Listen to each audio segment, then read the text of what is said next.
Hello dear friends, last video lecture में हमने geometry of molecules की बात स्टार्ट की थी एंड लास्ट लेक्चर में मैंने आपको वेस्पर थियरी के बेसिस पे 2 bond pair, 3 bond pair and 2 bond pair plus 1 lone pair की कंडीशन डिस्कस कर ली थी। आज देखिए हमें स्ट्रक्चर पे ही डिस्कशन करना है। स्टार्ट करेंगे हम 4 बॉन्ड पेयर से। ठीक है, 2 एंड 3 वाली कंडीशन तो हमने पिछले लेक्चर में कर ही लिया था। ठीक है, तो आज देखिए हमारे पास जो बॉन्ड पेयर और लोन पेयर की स्टार्टिंग है BP प्लस LP, वो कहाँ से है? 4 bond pair plus 0 lone pair. ठीक है, पहली कंडीशन लेंगे हम जिसमें 4 के चारों क्या होंगे? बॉन्ड पेयर होंगे। ठीक है, यहाँ पे हम लिखेंगे उसकी ज्योमेट्री और आगे देखेंगे उसके एग्जाम्पल्स। ठीक है, तो देखिए अगर 4 बॉन्ड्स को हमें अरेंज करना है 3 डायमेंशन में, वैसे तो हम 2 डायमेंशन में भी अरेंज कर सकते थे, बट जैसा कि मैंने लास्ट लेक्चर में आपसे बोला कि बॉन्ड्स को मैक्सिमम एंगल पे बना के रखना है जिससे उनके बीच का जो रिपल्शन हो वो मिनिमाइज हो जाए। ठीक है, ऐसे तो देखें तो हम 4 जो बॉन्ड पेयर थे उनको 2D में भी अरेंज कर सकते थे। ठीक है, कि AB4 टाइप का मॉलिक्यूल होता और ऐसे 90 डिग्री पे मैं क्या करता, चारों बॉन्ड पेयर्स को अरेंज कर देता। ठीक है, ये स्ट्रक्चर कैसा होता? 2 डायमेंशन में होता। बट देखिए यहां पे अगर हमें 3 डायमेंशन में इससे भी अच्छा बेटर स्ट्रक्चर अगर मिल रहा है जिसमें कि रिपल्शन मिनिमाइज हो रहा है, तो हम 2D को छोड़ के फिर किस में चले जाते हैं? 3D में चले जाते हैं। देखिए 3 डायमेंशन में अगर मैं 4 बॉन्ड पेयर्स को एक टेट्राहेड्रल स्ट्रक्चर में अरेंज करता हूं तो वहां पे जो रिपल्शन होता है वो और ज्यादा मिनिमाइज हो जाता है। ठीक है, तो ये देखिए जो हमारी 4 बॉन्ड पेयर वाली कंडीशन होती है ये 2D को छोड़ के फिर चली जाती है किस में? 3D में, और एक टेट्राहेड्रल स्ट्रक्चर का जनरेशन होता है कुछ इस तरीके से AB4। ठीक है, ये मॉलिक्यूल कैसा है? AB4 टाइप का है, 4 बॉन्ड पेयर है और 0 लोन पेयर की कंडीशन है। बात समझ रहे हैं? टेट्राहेड्रल स्ट्रक्चर है ना, 3 बॉन्ड्स नीचे की तरफ है, एक बॉन्ड ऐसे ऊपर की तरफ निकला हुआ है। ठीक है, रेगुलर टेट्राहेड्रल है। आप कैसे भी स्ट्रक्चर को है ना घुमाएंगे, रोटेट करेंगे, वो स्ट्रक्चर एक ही जैसा दिखने वाला है। ठीक है, इसको रेगुलर टेट्राहेड्रल या नॉर्मली हम इसको टेट्राहेड्रल स्ट्रक्चर बोल देते हैं। बात समझ रहे हैं? ठीक है, यहां पे देखिए अगर एग्जाम्पल की बात करें, मीथेन इसका बेस्ट एग्जाम्पल है। कार्बन के पास भाई वैलेंस शेल में कितने इलेक्ट्रॉन होते हैं? टोटल 4 वैलेंस इलेक्ट्रॉन्स होते हैं और 4 हाइड्रोजन के साथ एक एक बॉन्ड बनाएगा। ठीक है, तो क्या हो जाएगा? मीथेन के पास एक टेट्राहेड्रल स्ट्रक्चर इस तरीके से आ जाता है। ठीक है, बात समझ में आ रही है? यहाँ पे देखिए मीथेन के केस में जो बॉन्ड एंगल होता है वो ये HCH का जो बॉन्ड एंगल है ये 109 डिग्री 28 मिनट का होता है। ठीक है, 109 डिग्री 28 मिनट का, या अप्रोक्सीमेटली इसको ऐसे भी लिख सकते हैं कि 109.5 डिग्री। 1 डिग्री में 60 मिनट्स होते हैं, तो 28 मिनट्स को अराउंड 0.5 डिग्री में बोल सकता हूं। ठीक है, ऐसे ही मैं स्ट्रक्चर की बात करूं, मैं CCl4 तो वो भी सेम स्ट्रक्चर रखेगा, SiH4 वो भी सेम स्ट्रक्चर रखेगा, है ना। जहां पे भी 4 बॉन्ड पेयर की कंडीशन हो, सिलिकॉन भी कार्बन के फैमिली का ही है, वैलेंस शेल में 4 इलेक्ट्रॉन होते हैं तो उसका भी SiH4 का जो स्ट्रक्चर होगा वो भी ऐसा टेट्राहेड्रल स्ट्रक्चर होगा। ठीक है, बात समझ में आ रही है? ऐसे सल्फेट आयन के स्ट्रक्चर की बात करूं तो देखिए वो भी टेट्राहेड्रल स्ट्रक्चर होता है। सल्फेट आयन SO4 पे 2-। ठीक है, सल्फर है और ये हमारा 4 ऑक्सीजन जो है वो टेट्राहेड्रल स्ट्रक्चर में अरेंज्ड है। ठीक है, सल्फेट आयन है। ये डबल बॉन्ड मैंने बोला था, पूरा एक बॉन्ड पेयर कंसीडर किया जाता है। ठीक है, ये एक बॉन्ड पेयर, ये दूसरा, एक तीसरा, ये चौथा बॉन्ड पेयर जो सल्फेट आयन है वो भी टेट्राहेड्रल स्ट्रक्चर में ही अरेंज रहता है। ठीक है, तो 4 बॉन्ड पेयर की कंडीशन में हमारा जो स्ट्रक्चर होता है, जो ज्योमेट्री होती है, वो एक रेगुलर टेट्राहेड्रल स्ट्रक्चर अटेन करता है। अब इसमें देखिए एक एक करके हम लोन पेयर्स को बनाना स्टार्ट करेंगे। ठीक है, अब क्या करेंगे, एक बॉन्ड को कम करेंगे और उसकी जगह पे लोन पेयर को डालेंगे। तो देखिए अब जो अगली कंडीशन है वो क्या हो जाती है? 3 bond pair plus 1 lone pair की। ठीक है, 3 bond pair plus 1 lone pair की। 3 + 1 टोटल समेशन अभी भी 4 का है, मतलब मॉलिक्यूल कुछ ऐसा होगा AB3L टाइप का, 3 बॉन्ड पेयर होंगे और एक लोन पेयर होगा। देखिए अभी 4 बॉन्ड पेयर में हमने क्या किया था, टेट्राहेड्रल स्ट्रक्चर बनाया था, उसमें एक को लोन पेयर बनाना है, तो चलिए ऊपर वाले को लोन पेयर बना दिया मैंने।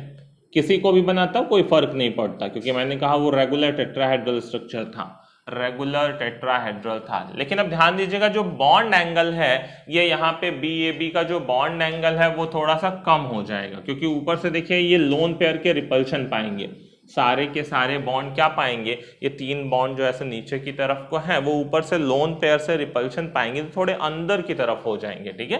क्योंकि हमने कहा था वेस्पर थियरी में लोन पेयर बॉन्ड पेयर का रिपल्शन ज्यादा होता है as compared to bond pair. इसका एग्जाम्पल देखिए, अमोनिया मॉलिक्यूल, नाइट्रोजन के पास कितने इलेक्ट्रॉन होते हैं वैलेंस शेल में, टोटल 5 इलेक्ट्रॉन्स होते हैं। 3 बॉन्ड बनाएगा, 3 बॉन्ड पेयर हो गए, 2 बचे इलेक्ट्रॉन, वो क्या हो गया, एक लोन पेयर हो गया, ठीक है। नाइट्रोजन के पास एक लोन पेयर है और बाकी बचे 3 इलेक्ट्रॉन्स ने शेयर किया है, ये 3 बॉन्ड पेयर है। इसका पीछे मैंने आपको एंगल भी बता रखा है, जब बॉन्ड एंगल का टॉपिक आपको बताया था कितना होता है, अराउंड 107 डिग्री के अराउंड इसका बॉन्ड एंगल होता है ना, 107।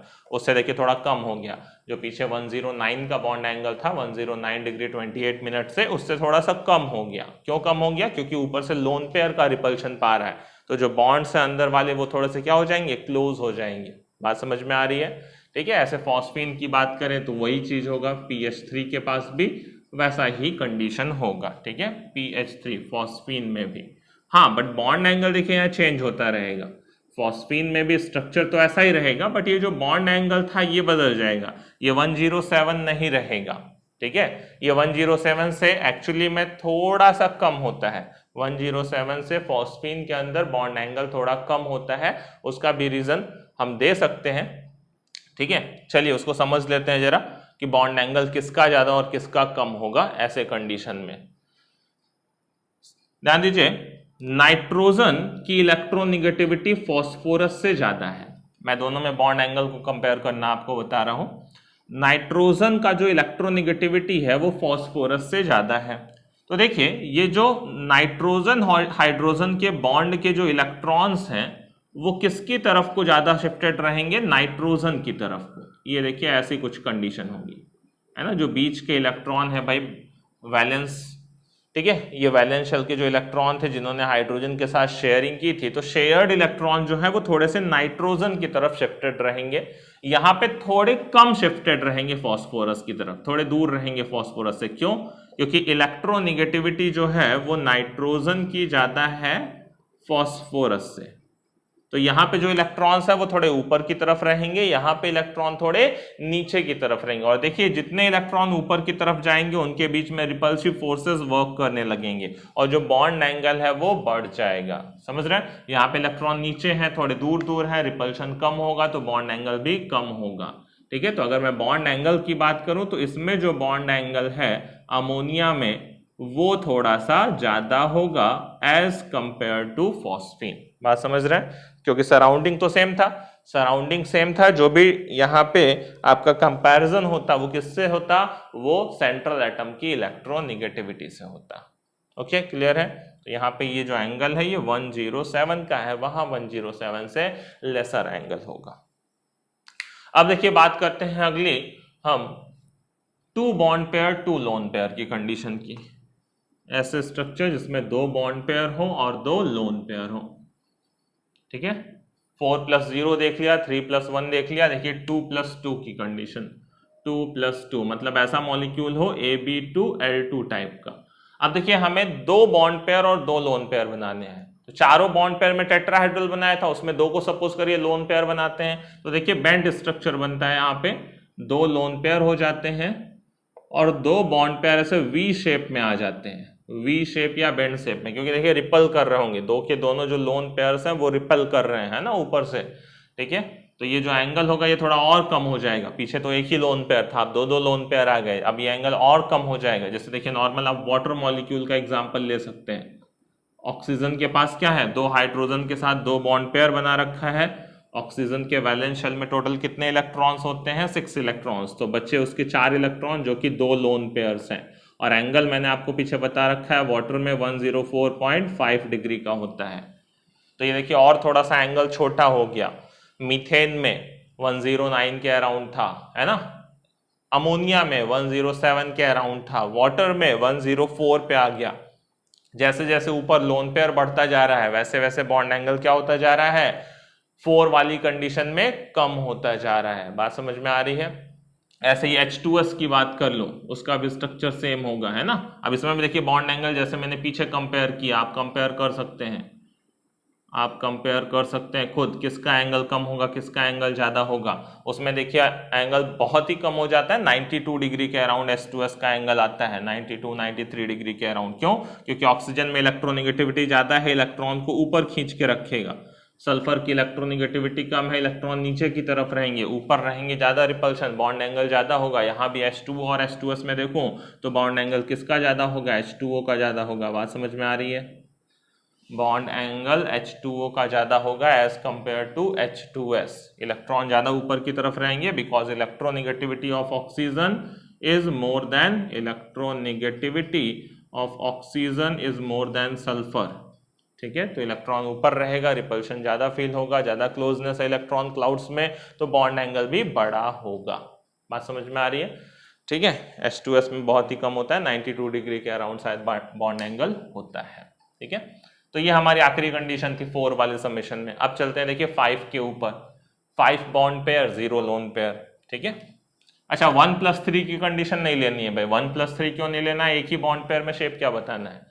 ठीक है, पहले भी मैंने बोला बॉन्ड पेयर अगर एक ही रखोगे तो उसमें शेप क्या बताना है, तो वो तो हमेशा लीनियर ही रहेगा, तो इसलिए इसमें और कंडीशन नहीं है। 4 वाले में क्या थे, 4+0, 3+1, 2+2, 1+3 की कोई बात ही नहीं करनी है ना। अब देखिए 5 की कंडीशन में आते हैं, 5+0, तो मतलब AB 5 टाइप का मॉलिक्यूल है, AB 5 टाइप का मॉलिक्यूल है। ध्यान दीजिएगा यहाँ पे किस तरीके से बिल्कुल सिमेट्रिकल स्ट्रक्चर जनरेट होता है। ए सेंटर में है, देखिए 3 जो B एटम्स हैं वो ट्राइगोनल प्लेनर में अरेंज होते हैं। ठीक है, 120 डिग्री के अराउंड पे, 120, 120, 120 एक ट्राइंगल बना लिया। ठीक है, ट्राइगोनल। और देखिए एक जो B है, ठीक है, वो प्लेन के ऊपर रहेगा और एक B प्लेन के नीचे रहेगा।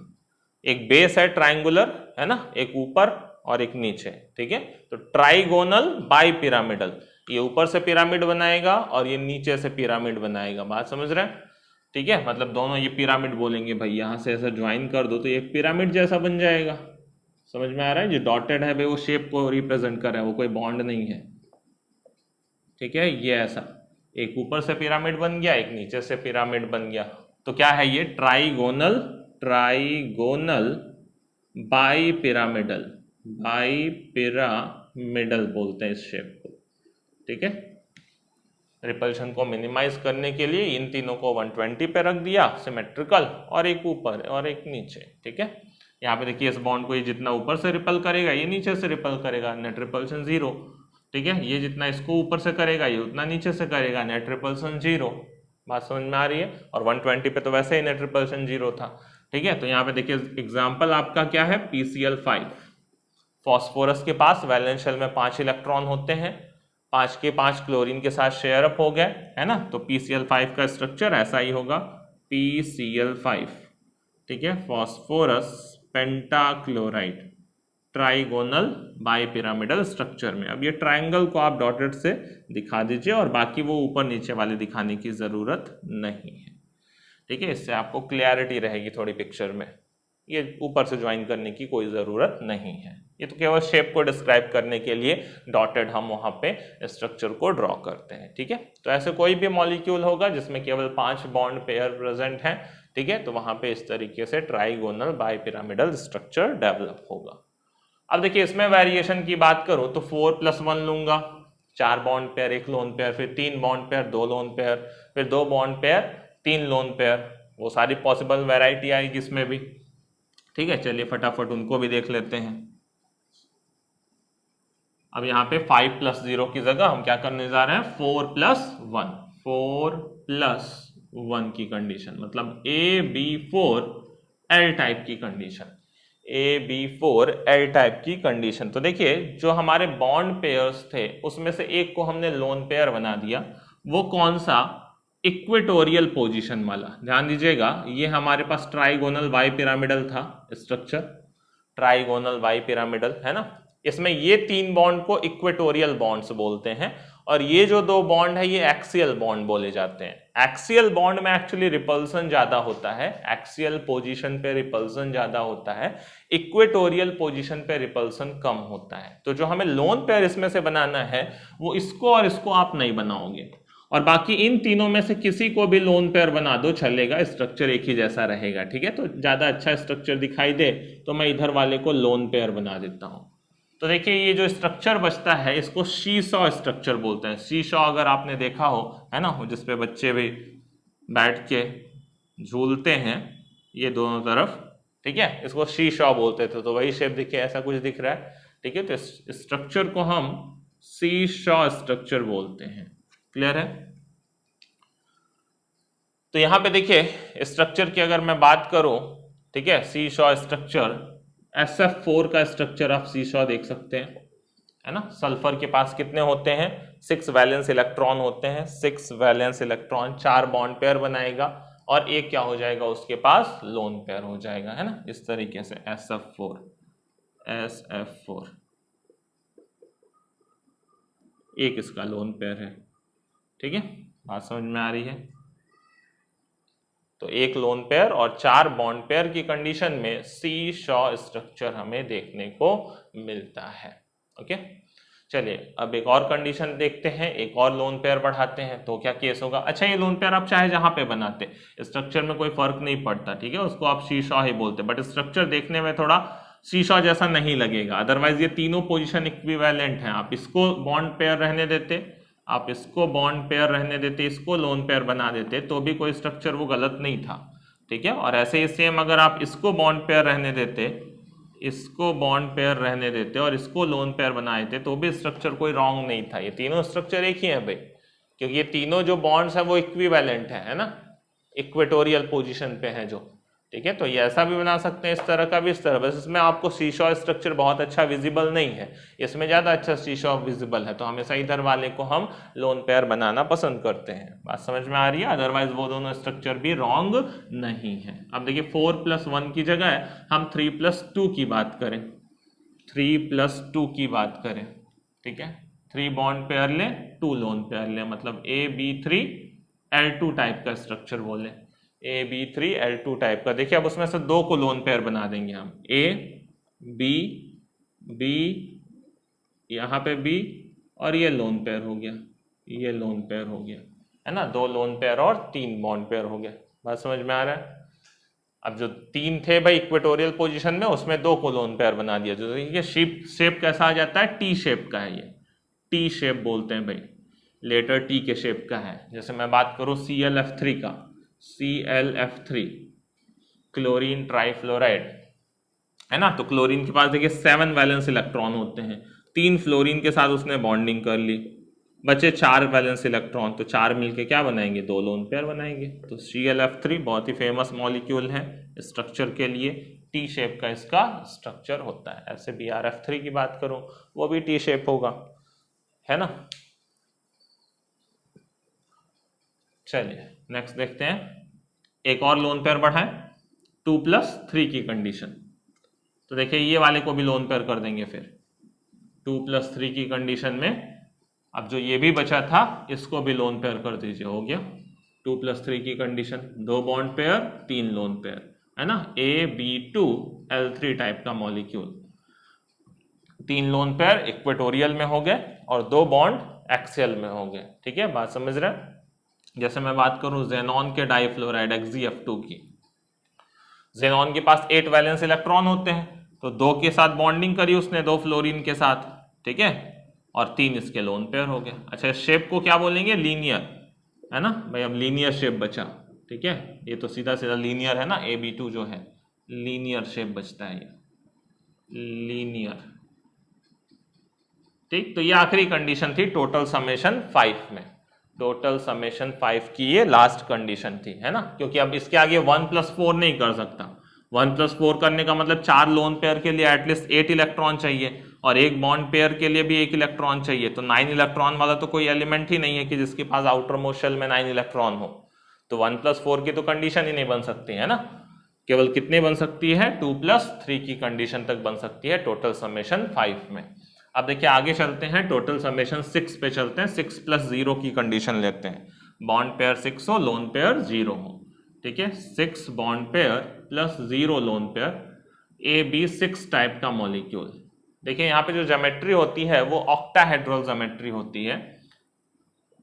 4 जो बॉन्ड होते हैं वो एक प्लेन में 90 डिग्री पे, एक ऊपर से और एक नीचे से, वो भी हर एक बॉन्ड के साथ 90 डिग्री ही एंगल ड्रॉ करेगा, बनाएगा। तो देखिए ये 4 बॉन्ड जो है वो एक स्क्वायर में अरेंज हो जाएंगे, स्क्वायर में। ठीक है, 4 के 4 बॉन्ड 90 डिग्री पे स्क्वायर में अरेंज हो जाएंगे। ठीक है, और एक बॉन्ड ऊपर से फिर बनेगा और एक बॉन्ड प्लेन के नीचे से बनेगा। ठीक है, यहां से एक बॉन्ड कर लेंगे और ये एक बॉन्ड, इसको क्या बोल सकते हैं, स्क्वायर बाई पिरामिडल बोल सकते हैं।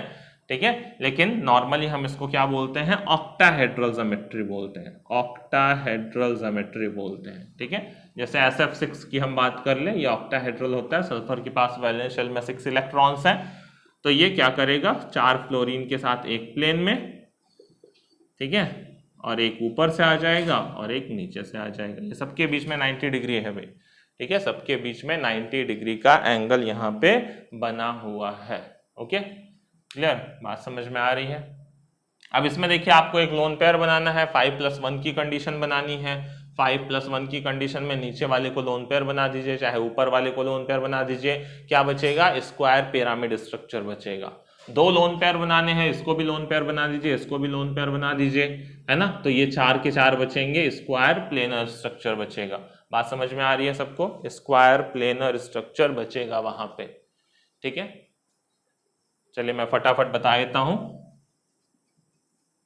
सपोज करिए एक लोन पेयर बनाना है, यहीं पे हमें क्या करना है, 5+1 करना है, 5+1, तो इसको लोन पेयर बना दीजिए, हो गया 5+1। अब लोन पेयर तो शेप में रहेगा नहीं, तो क्या बोलेंगे, स्क्वायर पिरामिड है ये। अब ये क्या है, स्क्वायर पिरामिड है, पिरामिड है ना। तो अब एग्जाम्पल भी बदल जाएगा भाई, स्क्वायर पिरामिडल स्ट्रक्चर है।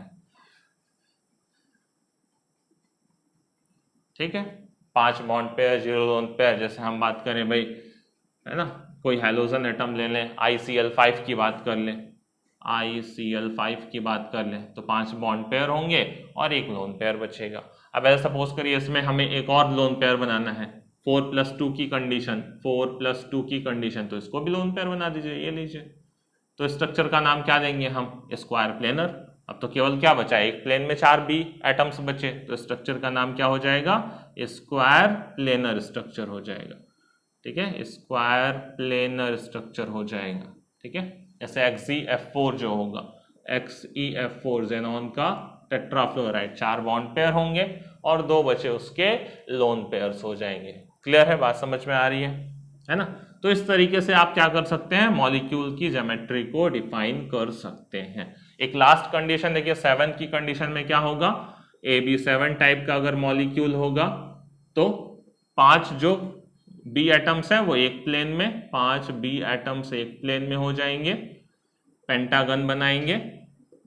ठीक है, इस तरीके से पेंटागन बनाएंगे और एक B ऊपर से और एक B नीचे से, पेंटागोनल बाई पिरामिडल आप बोलोगे, पेंटागोनल बाई पिरामिडल। ठीक है, बाई पिरामिडल, लाइक IF7 आपका है, IF7 आयोडीन हेप्टाफ्लोराइड, इस तरीके से पेंटागोनल बाई पिरामिडल शेप का होगा 7 बॉन्ड पेयर्स के साथ। तो अब आप सारे स्ट्रक्चर्स को इस तरीके से डिफाइन कर सकते हो। बाकी के कॉन्सेप्ट के साथ मिलते हैं नेक्स्ट लेक्चर में, तब तक के लिए पढ़ते रहिए। All the very best.